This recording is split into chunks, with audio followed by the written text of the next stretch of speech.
ഒരു വ്യക്തി മുക്തനാകാൻ എത്ര സമയം പിടിക്കും?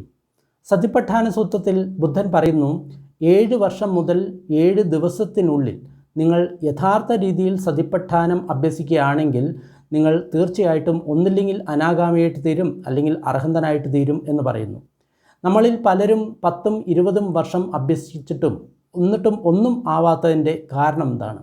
ഒന്നാമത്തെ കാരണം എന്ന് പറയുന്നത്, നമ്മൾ ദിവസവും രാത്രിയും 24 മണിക്കൂറും ഇത് അഭ്യസിക്കുന്നില്ല എന്നുള്ളതാണ്. അതിൻ്റെ പ്രധാനപ്പെട്ട ഒരു കാരണം, നമ്മൾ ഒരിക്കലും നടന്നുകൊണ്ട് ധ്യാനിക്കാൻ പരിശീലിച്ചിട്ടില്ല. അതായത് വാക്കിംഗ് മെഡിറ്റേഷൻ ഒരിക്കലും നമ്മൾ ശീലിച്ചിട്ടില്ല. കാരണം നമ്മുടെ ജീവിതത്തിൽ ഒരു ദിവസത്തിൽ കുറച്ച് സമയങ്ങളെ നമ്മൾക്ക് ഇരിക്കാൻ സാധിക്കുള്ളൂ, 1 മണിക്കൂറോ 2 മണിക്കൂറോ.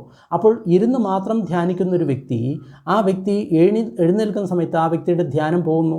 കാരണം ആ വ്യക്തി വാക്കിംഗ് മെഡിറ്റേഷൻ പരിശീലിച്ചിട്ടില്ല. നിങ്ങൾ നടന്നുകൊണ്ട് നിങ്ങൾ ധ്യാനിക്കാൻ അഭ്യസിക്കുകയാണെങ്കിൽ തീർച്ചയായിട്ടും നിങ്ങളുടെ പ്രോഗ്രസ് വളരെ പെട്ടെന്നായിരിക്കും.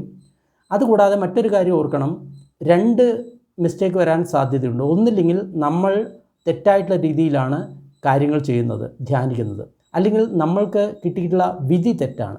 ഇത് ഏതാണ് എന്ന് നിങ്ങൾ നിങ്ങളുടെ ആചാര്യനോട് ചോദിക്കുക, അല്ലെങ്കിൽ അതിനെപ്പറ്റി കൂടുതൽ റിസർച്ച് ചെയ്യുക.